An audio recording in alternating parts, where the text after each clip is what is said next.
And welcome into the Gabe Swartz Show here on KC Sports Tonight. It is a Monday. I'm Jared Koller, and I thought, Gabe Swartz, that we would be talking about a Chiefs Super Bowl victory today. And unfortunately, that's not the case. And we could just try to ignore it, but we're not going to do that. We're going to have a tough conversation. We're going to talk about what Kansas City's talking about today and what Kansas City's going to be talking about for a long off season, because for the first time in more than 1,100 days, we have a Chiefs playoff loss to discuss. It's not fun, but, Gabe, it's important. It needs to happen. So let's start with the headline of the day, which, in your opinion, is what? That they can't win them all. That is the matter of fact. I think that's fair. And I think that it depends. I know that everybody in Kansas City, for the most part, is in some stage of the DABDA process of denial, anger, bargaining, depression, acceptance. So I don't know where you're at in your stages, and I would say that this show, we might touch on different levels of that process. But I think that the acceptance stage for me personally is that they were more successful in a three-peat attempt than anyone has ever been. Yep.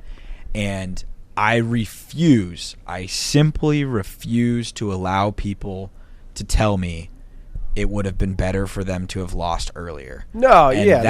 That is one of the prevailing thoughts that's really circulating on social media for people who are not from Kansas City. I think from people who largely want to think that the GOAT debate between Mahomes and Brady is somehow tarnished by this. Which we will not be really discussing in this program because that's I just want to say it is always better to get there and lose than it is to not get a chance to. And to be on that stage, to have that opportunity, they were so to close have that experience, to put Kansas City on that stage, to have everyone a bad Super Bowl is better than no Super Bowl. Absolutely. That's just a fact. So it's mostly just unfortunate that two of the 5 times in the Mahomes era that they've been punked have come in Super Bowls, and that 2 of the 5 times in which you can say that one specific true thing that could be exploited was exploited, and that is the offensive line, which we can get to throughout this. No, it's rare to for the Chiefs to play in such a big game and drop the ball. I mean, we've been spoiled here in Kansas City. 9 straight playoff victories. Had they won this Super Bowl, it would have been 10 straight postseason wins, tied for the longest such streak in league history. So there's a degree of this. The Chiefs were not supposed to win. Like, the odds were stacked against them. History says they shouldn't win. The league is structured so they shouldn't win, and they didn't. So on one hand, it's like, yeah, this is what was supposed to happen. On the other hand, though, Gabe, where I stand is I'm not as positively thinking as a lot of people were last night, and some people are today. Like, I'm crushed because this is flat out a missed opportunity in a major way, an opportunity that they're not going to get again, I don't think. And that's not a slight to the I'll pass that along to Patrick Mahomes. Yeah, I mean, if they play for a three-peat again, wow. Which, sure, like I do agree with that sentiment that it is a generational missed opportunity. Right, and if any, like, maybe Patrick Mahomes will play for another three-peat, but at least this was Travis Kelce's last shot at a three-peat. Yes. And probably Chris Jones' last shot at a three-peat, maybe even Andy Reid's last shot at a three-peat. And, like, genuinely, if they ever do get another chance at one, that means that Kansas City has hit the lottery and found other versions, whether it's a tight end and a defensive lineman, of generational franchise legends like Kelsey. And which I've had that thought of, like, the second era of the Patriots dynasty. Like, this was the point of Brady's career in which he started getting Gronk.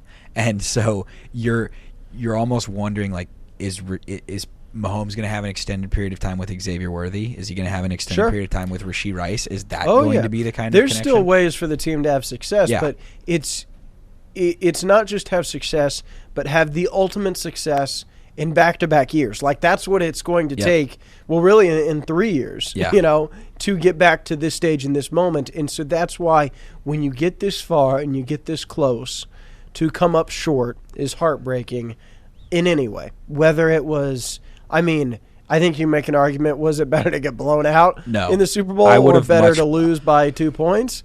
Like, that, I like that argument better than, was it better to make or miss the Super Bowl altogether?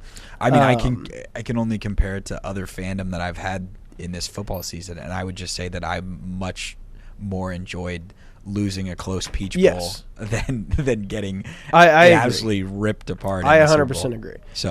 So I like that is I understand the way they loss came up short, but it's just a missed opportunity at something that could have gone a long way in the legacies of everyone involved, and instead, it goes the other direction where it's another bad Super Bowl. Gabe, I think this was a worse performance than the Bucs Super Bowl, even though the point spread was closer by the final score. But when it was 34-0, it was like the fakest 22 points ever. But that's when people look at final scores 10 years from now, I don't know how they'll look at it, but I think the Bucs game was more competitive, and that segues into what went wrong. Because I think the comparison for a lot of people is the Bucs game.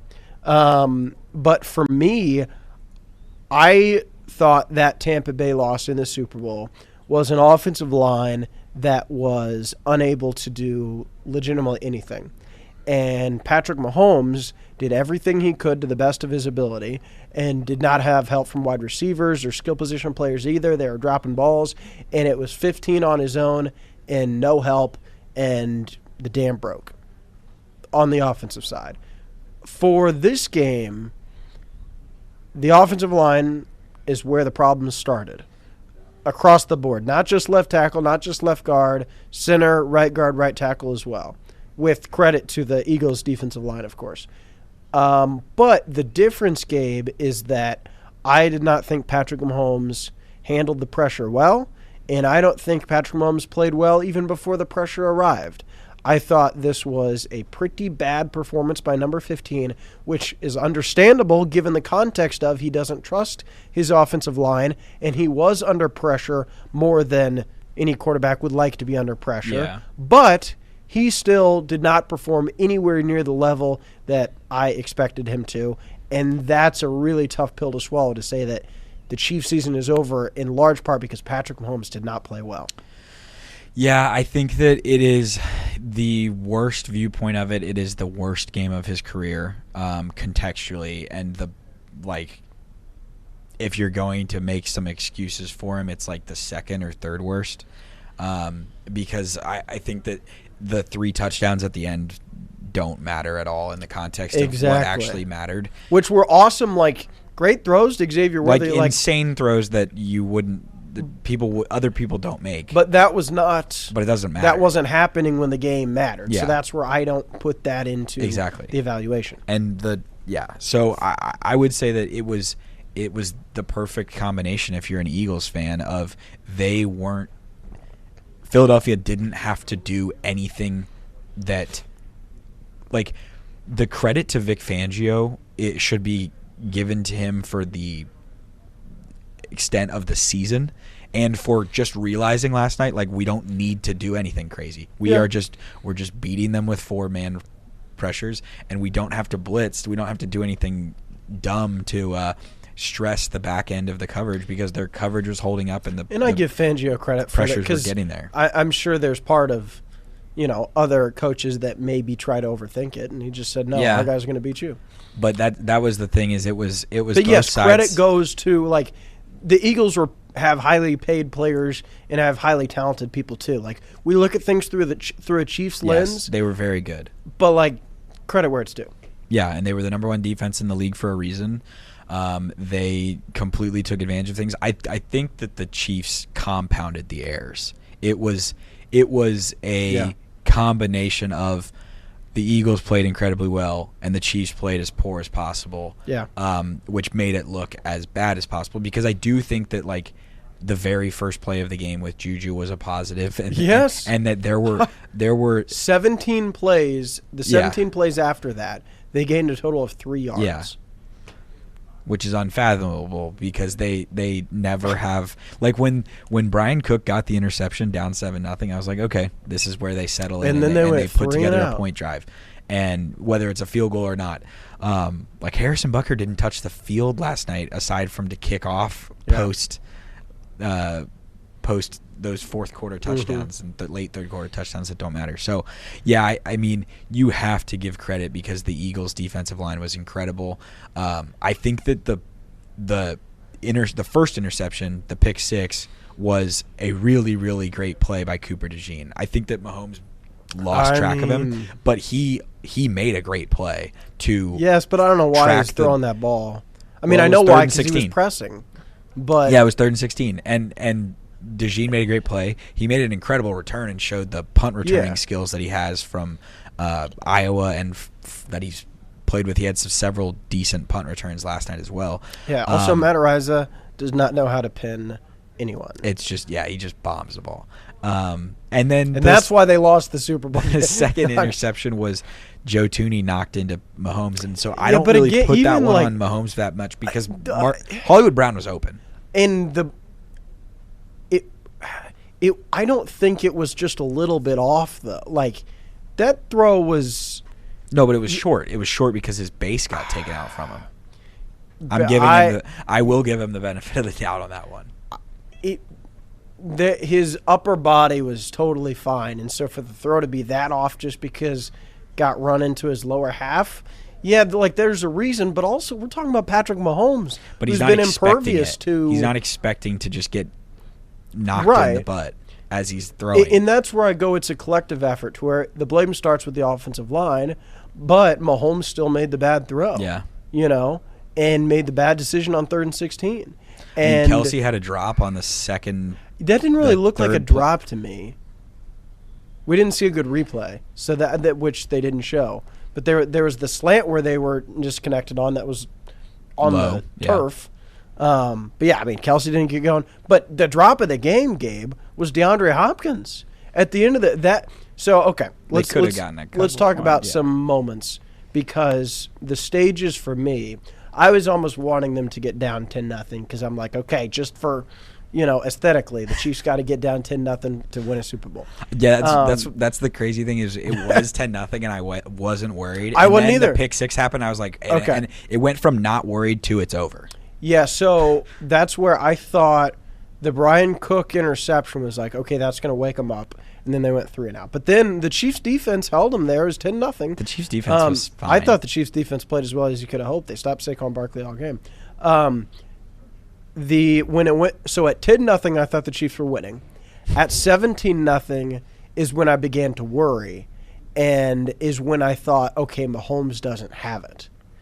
And then I thought it was over at 24-0, or thought it was over when Zach Bond had the interception, because essentially that made it 24-0. Yeah. So, and those happened very quickly. But then where I thought that it was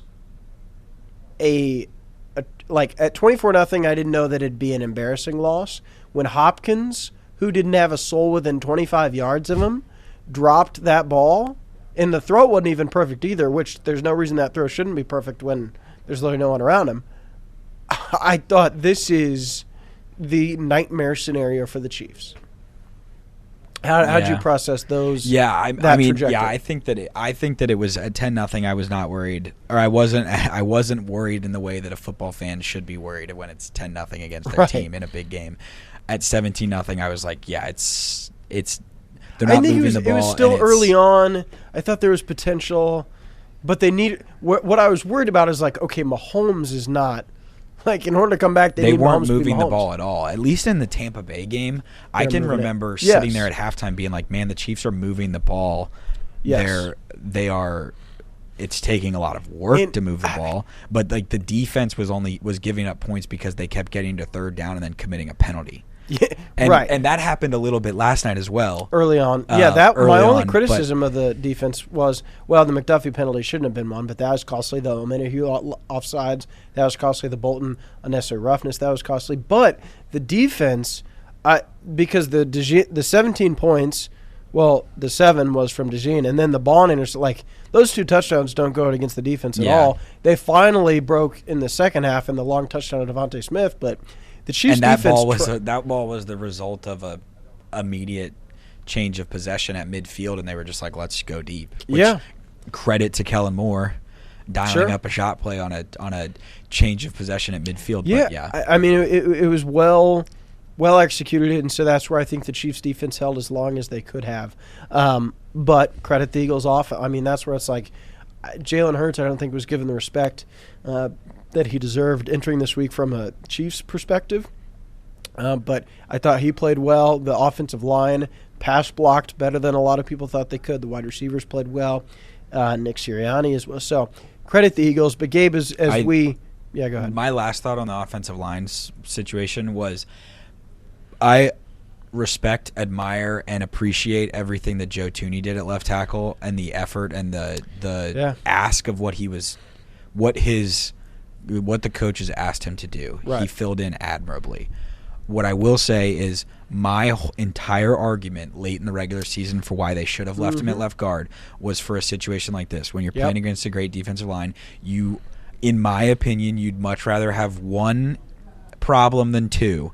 And Joe Thuney at left tackle was a problem because he wasn't a left tackle. Mike Caliendo, and that's why the crux of my entire DJ Humphries argument was that you were arguing DJ Humphries at left tackle versus Mike Caliendo at left guard. You were not arguing DJ Humphries versus Joe Thuney, because it was and we saw how quickly the Chiefs had to, or felt like, because I think that you could make the argument they still could have ran the ball a little bit more in the first half. I mean, but when they did try, they got nothing, so I'm fine with the amount they did it. I can make the argument the Chiefs, statistically, from the moment that they moved Thuney to left tackle and had Caliendo at left guard, became a significantly worse team running the football. And in terms of rushing success rate, and it already was not an explosive run game, but they weren't explosive anymore. But that also coincided with the offense playing great. But to win a Super Bowl, you need to be two-dimensional. I don't know. And I think that Thuney at left guard would have given them a chance to run the ball a little bit better, and I think that they would have had a better chance being able to mask one issue, and that's Humphries at left tackle. But that's your argument. Saying all of that, the in fairness to the coaching staff and in fairness to Andy Reid, is that we know that they rotated Humphries in with the ones, and if their evaluation was that he was not capable, that was going to be my count. Then if that is the evaluation, then truly this Chiefs team hit its ceiling, because they whiffed on Kingsley at left tackle. Wanya Morris was a whiff at left tackle. Joe Thuney DJ Humphries was their try, and he hurt his hamstring, and so that became a whiff. And so if the argument from Andy Reid, and if he told people, if he was just given some truth serum and he said, honestly, Humphries would have been worse than Thuney at left tackle, if that's the case, then the Chiefs never had a chance yesterday, and they hit their ceiling for the year. In this specific matchup, the only chance they would have won the Super Bowl is if they had not seen Philadelphia in the title game. Their hope was that Patrick Mahomes would play like he did in the Bucs Super Bowl and just not be fazed by the pass rush and just be a superhero. And the odds of that were very slim. Yeah. But they probably still lose. But, maybe that makes it a little closer, and the Eagles, who knows. I think with the exception of saying they needed to run the ball better, that I disagree with. I just think that they would have been able to run the ball better if they had those 3 in the middle. Sure. But I think you're right in that it didn't work at the final game with the way the offensive line was constructed, left to right. And I think it's just a tough thing for me to criticize, given that we don't know what little we saw of Humphries was not great, and we just almost have to give the benefit of the doubt to the coaching staff. But what they put out there didn't work. Yeah. So And they didn't. That's the thing is they didn't try. But they didn't try. If this was a bad coaching staff, I'd be more critical. But it's like if they thought it was even close, I think they would have tried it. Like they replaced Wanya Morrison, Kingsley Sumatia in game, in the regular season. But they're younger guys. Mike Caliendo's a young guy too, though. And Mike Caliendo was getting beat. Right. Bad. And if I at halftime, I thought for sure they were going to make a change in the third quarter.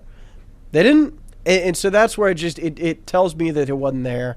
But it was a flaw in the construction of the team. Mm-hmm. However, they did get to the Super Bowl, and so that's where if you want to make an argument that, had they Humphreys get worked in the Bills game maybe, I don't know. But it starts with the offensive line. They needed Mahomes to be a superhero. He wasn't. They needed Andy Reid to have some plays that were foolproof, and those plays didn't happen.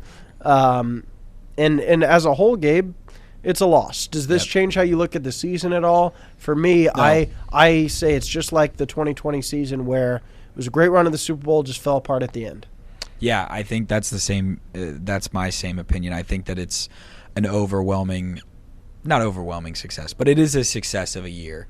In that, I think so. That they, whether you believe it's luck, the way that they won several of their regular season games, I think that they probably should have gone 14-3 or 13-4 instead of 15-2. But who cares? But they still would have got to where they got. I think that the team last year that went 11-6 probably should have gone 13-4. And so these two teams were similar, and they both had flaws, and they were. And the regular season doesn't matter last year. So that's the way that I look at it. I think that the interesting thing heading into the offseason as we look ahead to the future is just that after the Tampa Bay Super Bowl, you knew because of Mitchell Schwartz injury, because of Eric Fisher's Achilles, it was very clear. It had to switch so many things. Creed Humphrey's still an All-Pro. Joe Thuney, if you play him at left guard, is still an All-Pro. Yeah. And Trey Smith is really good. He's a free agent, The debate of whether to sign him or not is an interesting one, but he's not somebody who you're getting rid of because he stinks. Right. Juwan Taylor, you're not getting rid of because there's no one you're getting rid of because he stink. Is not. You can't. It doesn't financially make any sense to move on from him. The offseason, the offensive line being bullied in the Super Bowl, it's all about fixing left tackle. Yes. That's the one thing. It's not a complete retool. It is fixing left tackle. Yeah. Yeah, and that comes with a lot of decisions, and that's where we hope it wasn't Trey Smith's last game. Hope it wasn't Nick Bolton's last game, Justin Reed's last game, Justin Watson. It's somebody. It's one of them. Yes, all those guys aren't coming back. But if not multiple. From just a standpoint of I like all those players. Like I wish it wasn't. But they had a great run. This isn't the first time the Chiefs have had some tough last games. Gabe, I wish the Patriots' loss wasn't Eric Berry's last game. I wish that loss wasn't Derek Johnson's last game. I wish that the Bengals' loss wasn't Tyrann Mathieu's last game. Or Tyreek's. Yeah, right. I mean, you go through the list. It was somebody's last game. And that's what's cruel about sports. And this will be another topic another time, but I hope it wasn't Travis Kelce's last game. So unfortunately, that's another reason why it was just such a missed opportunity. But there are a couple silver linings from this game. Gabe, I don't know what the heck they are, but you said, hey, Jared, put silver linings on the board. I think that there are two things that in my acceptance stage of today, I was like, you know what? These are the two things that I'm going to hang my hat on from last night. One, I listened to as much post-game sound as possible from Patrick Mahomes, and I listened to it while watching the video, and I could see in his eyes, it looked like a guy who is he's a sicko, a competitive sicko. Oh, yeah, no. This is going to fuel whatever his next run is. And I think that's the same as the last playoff loss 1,100 plus days ago. Yeah. And I think that great it's tweet, similar to the Super Bowl. Yeah, great job. And I think it's similar to the Super Bowl against the Bucs. So I think that if there was I don't think that there's anything of complacency setting in from a great 7-year run. No. And whether they can retool around him is to be determined. I think that next year, a step back of an AFC championship loss is probably expected. But part of the narrative and legacy of this game will be written by what happens next. Like if they don't get back to the Super Bowl for another 4 years, then this was that. But I don't think that's going to happen. Yeah, but we'll see. And my second silver lining, I know that it was the fakest 8-catch, 157-yard, 2-touchdown performance of all time. That's what I thought you'd say. Yeah. But Xavier Worthy was open a lot. He was open a lot, even early, and when as the protection was breaking down, he was streaking open several times. Yeah. And that was, you can He's a see that dude, on all man. 22. He developed. He was much better later in the season. He had, you could almost argue, an even better end of season than Rashee Rice did last year. And I think that the combo of those guys, I think they'll bring Hollywood Brown back. I just don't think that Hollywood Brown did enough this year to warrant a much bigger deal in free agency, so I think they can reasonably bring him back next year. I think that either way, the wide receivers the Worthy are a positive and looking forward. Regardless of who's the three, Worthy Rice Those are both hits. is Yeah. a better is the best wide receiver tandem the Chiefs have had since Hill Watkins. Yeah. And I was about to say maybe better than Hill Watkins. I wouldn't go that far. No. But Not but yet. they have a great chemistry. I think they have unique skill sets. And no, I think that's Did it matter what Xavier Worthy did last night? No. But is it something where you can the next time Chiefs are in a Super Bowl say, hey, that's going to be a thing, and that's where we don't know about a Rashee Rice suspension possibly, but Xavier Worthy is the